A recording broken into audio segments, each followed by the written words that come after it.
ബീഹാർ തെരഞ്ഞെടുപ്പ് ഫലത്തിൽ നിന്ന് ഒരു കാര്യം ഇപ്പോൾ ഉരുത്തിരിഞ്ഞു വന്നിരിക്കുകയാണ്.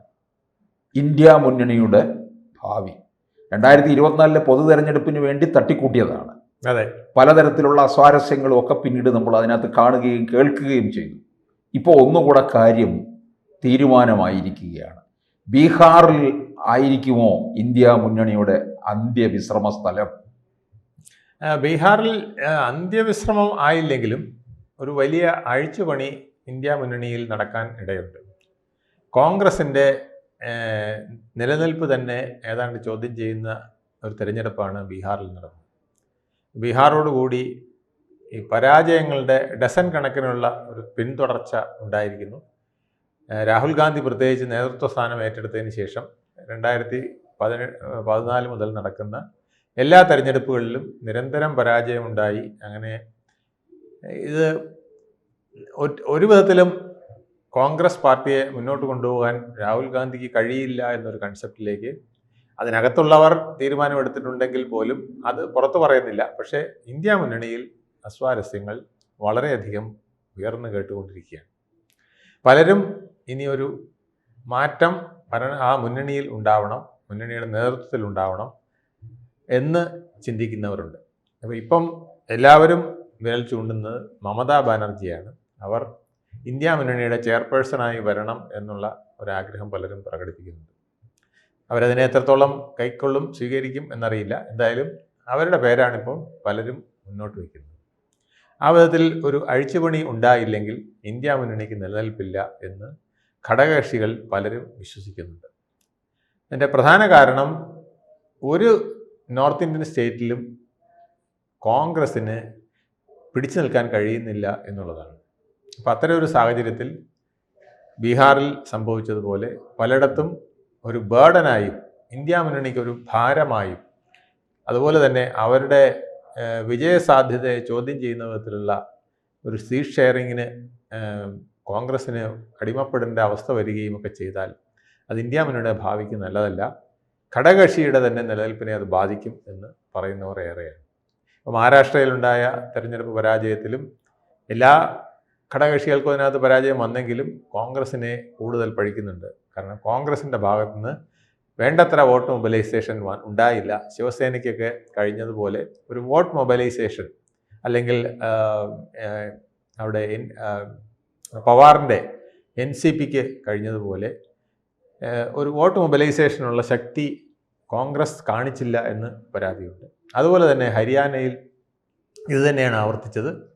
അവിടെ കുമാരി ഷിൽജയും ഹൂഡയും തമ്മിലുള്ള ഗ്രൂപ്പ് തർക്കങ്ങൾ, പിന്നെ അതുപോലെ തന്നെ നമ്മുടെ ആം ആദ്മി പാർട്ടിയെ കൂടെ ഉൾക്കൊള്ളിക്കാതെ പോയത്, ഇതൊക്കെ ഹരിയാനയിലെ പരാജയത്തിന് കാരണമായി.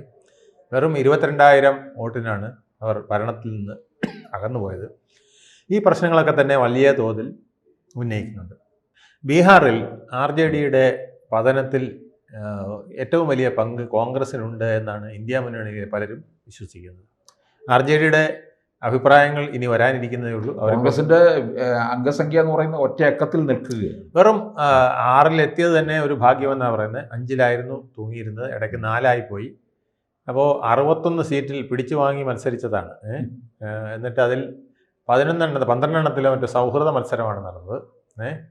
ആ സൗഹൃദ മത്സരം ഉൾപ്പെടെയുള്ളവ പൊട്ടിപ്പോകുന്ന സാഹചര്യമാണ് ഉണ്ടായത്. അതിനു പുറമെ കൊടുത്ത സീറ്റുകളിൽ ഈ 6 എന്ന് പറയുമ്പോൾ ബാക്കി 55 സീറ്റുകളും കോൺഗ്രസ്സാണ് നഷ്ടപ്പെടുത്തിയത്. ഇല്ലെങ്കിൽ ഒരു കൺസിഡറബിൾ വോട്ടിൻ്റെ മാറ്റം അവിടെ ഉണ്ടായത്. അത് ഇതുപോലെ തന്നെ RJD മത്സരിച്ച പല മണ്ഡലങ്ങളിലും കോൺഗ്രസിൻ്റെ സപ്പോർട്ട് അല്ലെങ്കിൽ ഷെയർ വളരെ കുറവായിരുന്നു. അതുപോലെ രണ്ടും ഒരു മുന്നണി എന്നുള്ള നിലയിൽ മത്സരിക്കുന്നതിന് ആദ്യഘട്ടത്തിൽ തന്നെ RJDക്ക് സപ്പോർട്ട് കൊടുക്കുന്നതിനും തേജസ്വി യാദവിനെ മുഖ്യമന്ത്രിയായി പ്രഖ്യാപിക്കുന്നതിനും ഒക്കെ വിമുഖത കാട്ടിയതും, പിന്നെ ഈ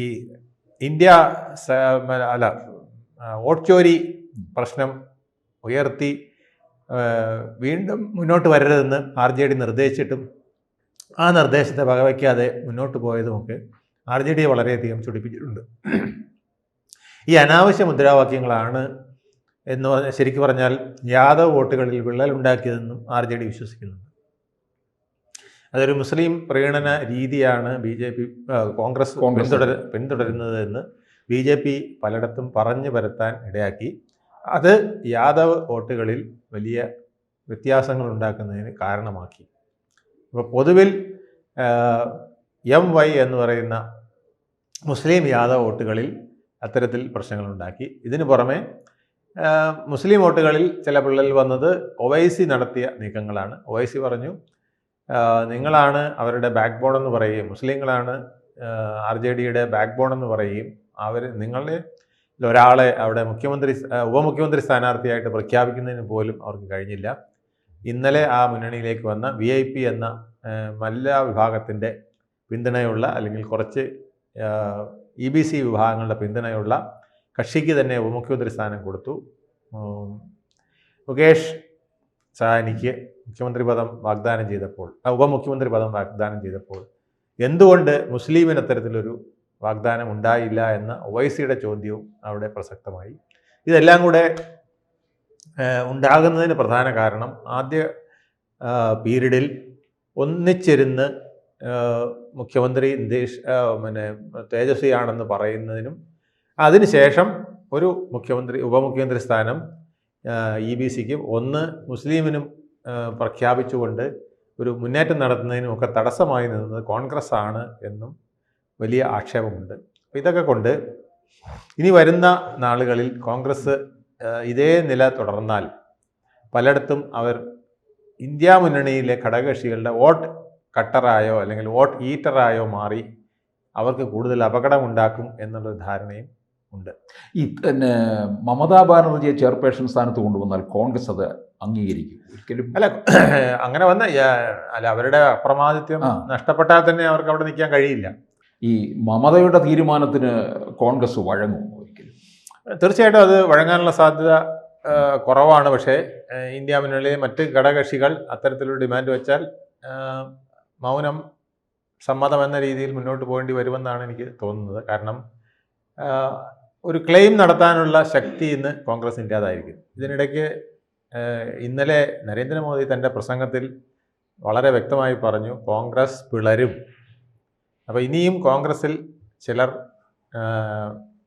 അസംതൃപ്തരായി കഴിയുന്നുണ്ട്.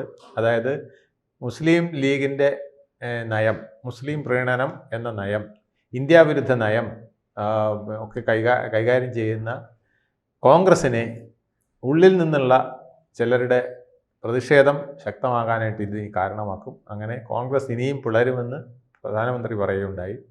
അതും കൂടെ വന്നു കഴിഞ്ഞാൽ കോൺഗ്രസിൻ്റെ അവസ്ഥ വളരെ ദയനീയമാവും. ശശി തരൂർ അടക്കമുള്ളവർ എന്ത് നടപടി സ്വീകരിക്കുമെന്നുള്ളത് ഈ സാഹചര്യത്തിൽ നമ്മൾ കാണേണ്ടതാണ്. തരൂരിൻ്റെ വിമർശനത്തിന് എനിക്ക് തോന്നുന്നു ഒന്നുകൂടെ ഇനി മുനയേറും, കൂടുതൽ ശക്തിയേറും. തരൂരിൻ്റെ കൂടെ കൂടുതൽ പേരെ കൂട്ടാൻ ഒരുപക്ഷെ BJP കൂടെ സഹായിച്ച് ഒരു പിളർപ്പ് ഉണ്ടായാൽ അത് വലിയ ദോഷം കോൺഗ്രസിന് വരാനിടയുണ്ട്. ഇതെല്ലാം വന്നു കഴിഞ്ഞാൽ തീർച്ചയായിട്ടും ഒരു ചെറിയ ഘടകകക്ഷിയായിട്ട് കോൺഗ്രസിന് ഇന്ത്യ മുന്നണിയിൽ നിൽക്കേണ്ടി വരികയും മമതാ ബാനർജിയോ അല്ലെങ്കിൽ അതുപോലെ ആരെങ്കിലും ഇന്ത്യ മുന്നണിയുടെ നേതൃത്വത്തിലേക്ക് കൊണ്ടുവരേണ്ടി വരികയും ചെയ്യും. മമതാ ബാനർജിക്ക് ഒരു പ്രശ്നം, ഇപ്പോൾ ബംഗാളിൽ തെരഞ്ഞെടുപ്പ് വരുന്നു, അവർക്ക് അവിടെ പൂർണ്ണമായി നിൽക്കണം. ഇനി ബംഗാളിൽ ജയിച്ചാൽ മുഖ്യമന്ത്രിയായിട്ട് തുടരേണ്ടതുണ്ട്.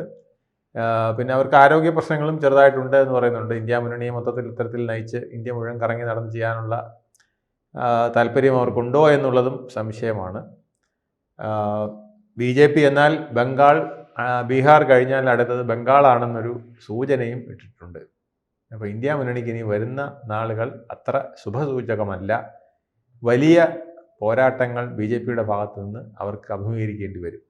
കൂടുതൽ വാർത്തകളും വിശേഷങ്ങളും നിങ്ങളിലേക്ക് എത്താൻ ABC മലയാളം സബ്സ്ക്രൈബ് ചെയ്യുക, ബെൽ ബട്ടണും അമർത്തുക.